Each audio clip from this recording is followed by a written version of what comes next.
messed up. Hi. I screwed up.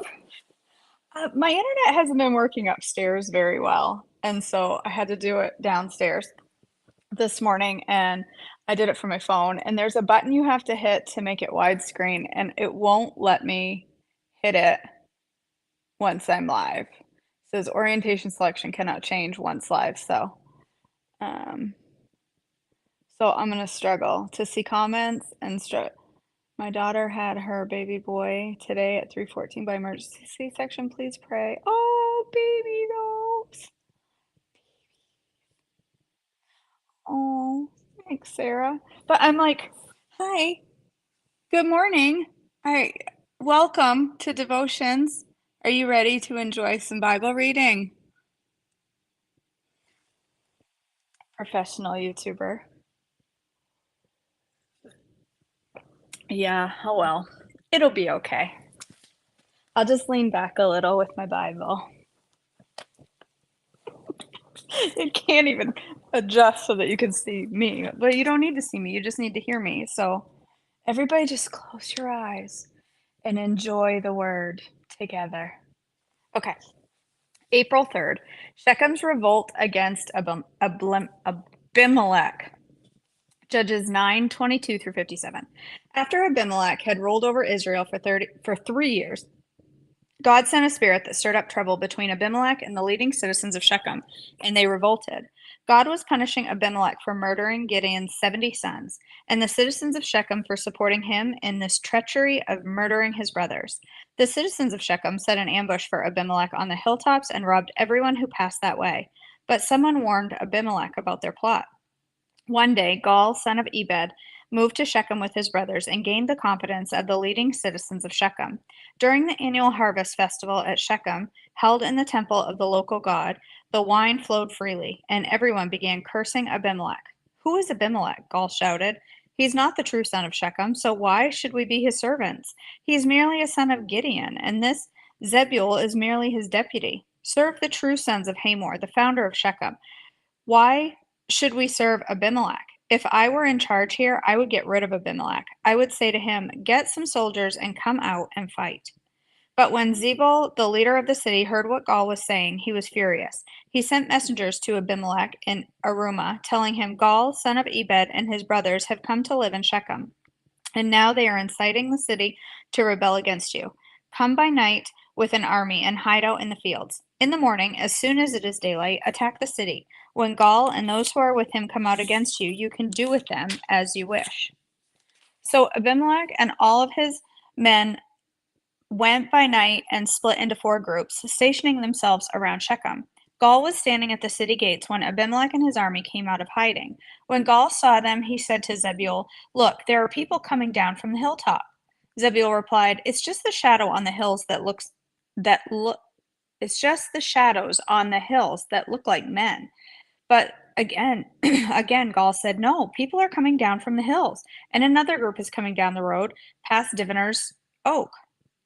Then Zebul turned on him and asked, now where is this big mouth of yours? Wasn't it you that said, who is Abimelech and why should we be his servants? The men you mocked are right outside the city. Go and fight them. So Gaal led the leading citizens of Shechem into battle against Abimelech. But Abimelech chased him, and many of Shechem's men were wounded and fell along the road as they retreated to the city gate. Abimelech returned to Arumah, and Zebul drove Gaal and his brothers out of Shechem. The next day, the people of Shechem went out into the fields to battle. When Abimelech heard about it, he divided his men into 3 groups and set an ambush in the fields. When Abimelech saw the people coming out of the city, he and his men jumped up from their hiding places and attacked them. Abimelech and his group stormed the city gate to keep the men of Shechem from getting back in, while Abimelech's other 2 groups cut them down in the fields. The battle went on all day before Abimelech finally captured the city. He killed the people, leveled the city, and scattered salt all over the ground. When the leading citizens who lived in the tower of Shechem heard what had happened, they ran and hid in the temple of Baal-berith. Someone reported to Abimelech that the citizens had gathered in the temple, so he led his forces to Mount Zalmon. He took an axe and chopped some branches from a tree and then put them on his shoulder. Quick, do as I have done, he told his men. So each of them cut down some branches, following Abimelech's example. They piled the branches against the walls of the temple and set them on fire. So all the people who had lived in the tower of Shechem died, about 1,000 men and women. Then Abimelech attacked the town of Thebez and captured it. But there was a strong tower inside the town, and all the men and women, the entire population, fled to it. They barricaded themselves in and climbed up to the roof of the tower. Abimelech followed them to attack the tower, but as he prepared to set fire to the entrance, a woman on the rooftop dropped a millstone, and it landed on Abimelech's head and crushed his skull. He quickly said to his brothers, his young armor bearer, "Draw your sword and kill me. Don't let it be said that a woman killed Abimelech." So the young man ran him through with a sword until he died. When Abimelech's men saw that he was dead, they disbanded and returned to their homes. In this way, God punished Abimelech for the evil he had done against his father by murdering his 70 brothers. God also punished the men of Shechem for all their evil. So the curse of Jotham, son of Gilead, was fulfilled.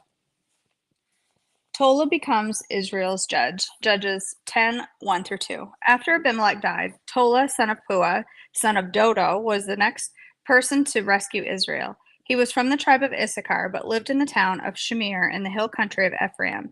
He judged Israel for 23 years. When he died, he was buried in Shamir.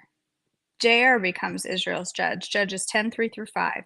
After Tola died, Jair from Gilead judged Israel for 22 years.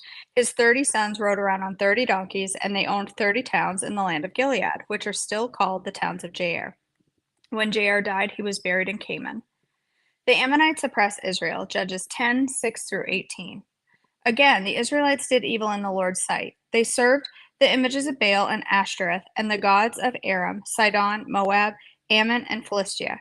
They abandoned the Lord and no longer served him at all. So the Lord burned with anger against Israel, and he turned them over to the Philistines and the Amorites, who began to oppress them that year. For 18 years they oppressed all the Israelites east of the Jordan River in the land of the Amorites, that is, in Gilead. The Ammonites also crossed the west side of the Jordan and attacked Judah, Benjamin, and Ephraim. The Israelites were in great distress. Finally, they cried out to the Lord for help, saying, "We have sinned against you because you have abandoned us and our God. You have because we wait, hold on. Finally, they cried out to the Lord for help, saying, "We have sinned against you because we have abandoned you as our God and have served the images of Baal." The Lord replied, "Did I not rescue you from the Egyptians, the Amorites, the Ammonites, and the Philistines, and the Sidonians, and the Amalekites, and the Maonites? When they oppressed you, you cried out to me for help, and I rescued you. Yet you abandoned me and served other gods. So I will not rescue you any more. Go and cry out to the gods you have chosen. Let them rescue you in your hour of distress." But the Israelites pleaded with the Lord and said, "We have sinned. Punish us as you see fit. Only rescue us today from our enemies." Then the Israelites put aside their foreign gods and served the Lord, and he was grieved by their misery. At that time, the armies of Ammon had gathered for war and camped in Gilead, and the people of Israel assembled at Camp Mizpah and camped at Mizpah. The leaders of Gilead said to each other, "Whoever attacks the Ammonites first will become ruler over all the people of Gilead."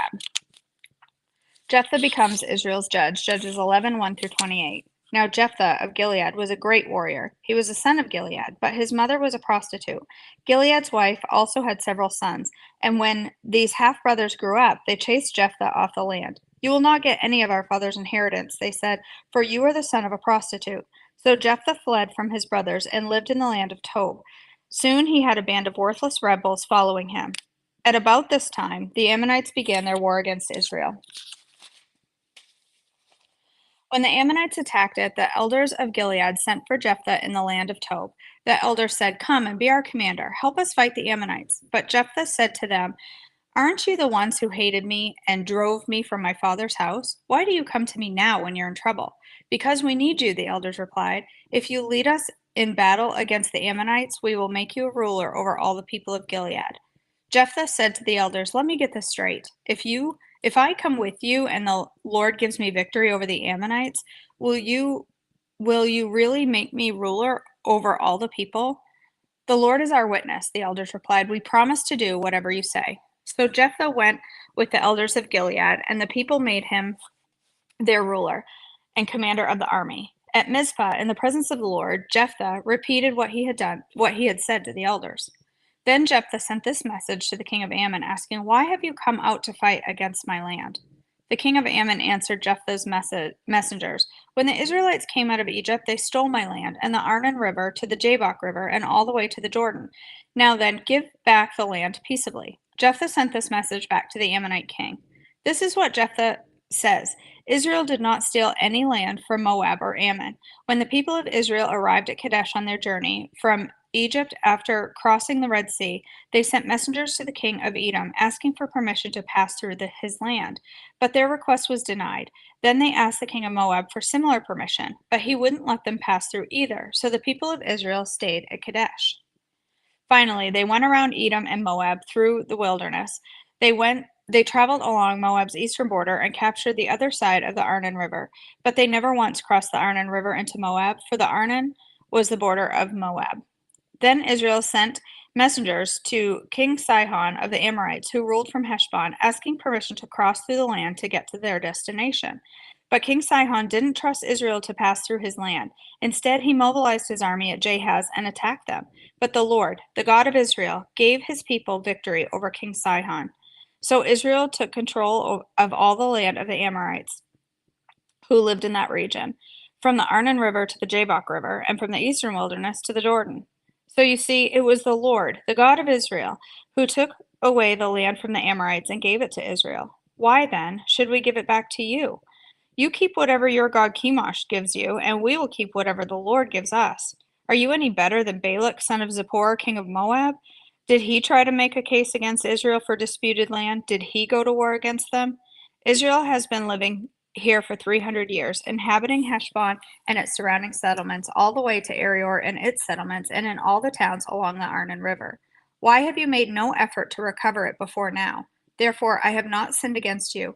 Rather, you have wronged me by attacking me. Let the Lord, who is judge, decide today which of us is right, Israel or Ammon. But the king of Ammon paid no attention to Jephthah's message.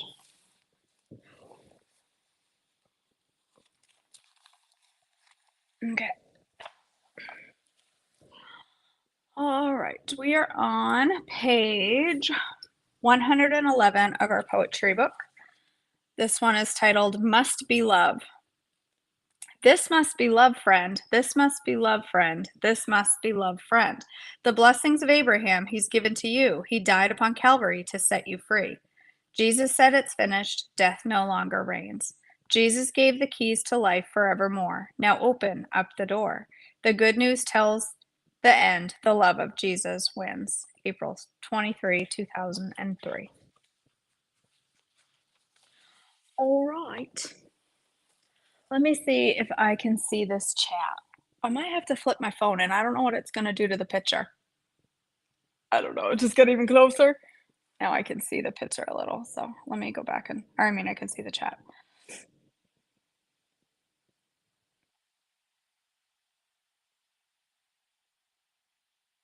Congratulations, Kimberly, by the way.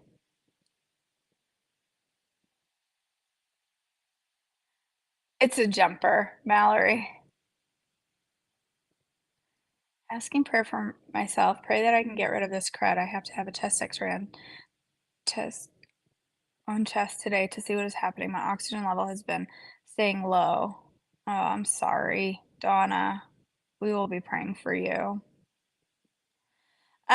So we went to visit Bassy yesterday, Wendy, and he is doing really well.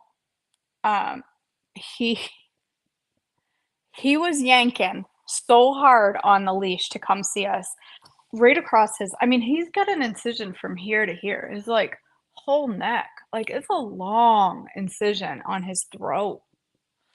And he's just yanking against it, wiggling all over, like, my goodness. So we're gonna go, hopefully, as long as he did well last night, we're gonna go pick him up today. And then he's got about 2 weeks of trying to lay as relatively low as he possibly can, and hopefully be on the mend. So, everybody, I beg of you to pray for today is that the cost of this surgery is on the low end of the estimate, because the estimate went anywhere from like 36 up to 6,000. So everybody pray. They said everything went really well. There was no complications. He was doing really well. So it should be on the low end of the estimate. So got to go pick up the $1 million pup today. And hopefully this will resolve his bladder stones from forming anymore. And we also need to pray that the stones that are there, that he did develop since his last bladder surgery, we just have to pray that those pass on their own. There was a couple stones in there that are quite large, and if they get stuck, we get to go in for another cystotomy. So we just all need to pray it don't happen, that they pass, or they break up or whatever. So, oh, why is it always the sweet, loving, wonderful, amazing animals that have all these issues? The surgeon said, "Oh, he said, "It's never a nasty dog that has to have all these surgeries. It's always the world's sweetest pups, and then you can't not take care of them because they're too wonderful, these animals." And he said it ends up being the ones that are the world's sweetest animal that ends up having, 678 surgeries in their lifetime. Really only 6, but feels like 678. All right, my friends, let's go ahead and end our morning in prayer. God our Father, thank you so much for this opportunity to come to you, to bring our worship, bring our adoration, bring our requests and our heavy hearts to you. And I just thank you that we have this opportunity. I pray that our gathering here this morning to read the word is honoring to you. God, I pray for each woman here. I know that there are many requests that were not mentioned as well. God, I want to praise you this morning for little Nolan and how well he's doing after being so very sick and in the hospital and on a ventilator, and now is breathing and doing well. And God, I just praise you and thank you for that. Thank you for healing him. Thank you for guiding the doctors. And I just pray that he will continue to thrive. God, we pray for Donna today that you would heal whatever this junk is that's going on in her chest. I pray that you will relieve her of these symptoms and just heal her. And I pray for a clear x ray this morning that there's just more time needed and that Donna will recover perfectly soon. God, we thank you for Kimberly's new grandbaby, this new life. And I just praise you for the miracle of life and for this new delivery. And I pray that mom will heal quickly and that no complications from the C section. You would just heal her and help her to recover quickly. God, we also lift up Faith to you today. And as she gets ready to have her surgery at the end of this week, I just pray for a calm heart and peace over her as she gets ready to walk this journey, that you will walk right beside her, and so will we. And I thank you that we have faith in our lives that we can encourage and support her. And I just pray that you will give her peace today. God, thank you for your love. Thank you for your mercy, your grace, your provision, just for loving us. And I pray that everything we do and say today will be honoring to you in your precious name. Amen. All right, my friends, thank you so much for joining me. I have 36 minutes before I have a meeting.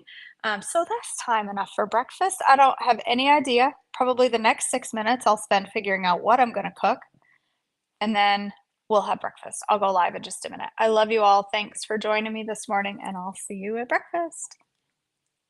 Got to do this on my phone. It's always more challenging. All right, love you guys.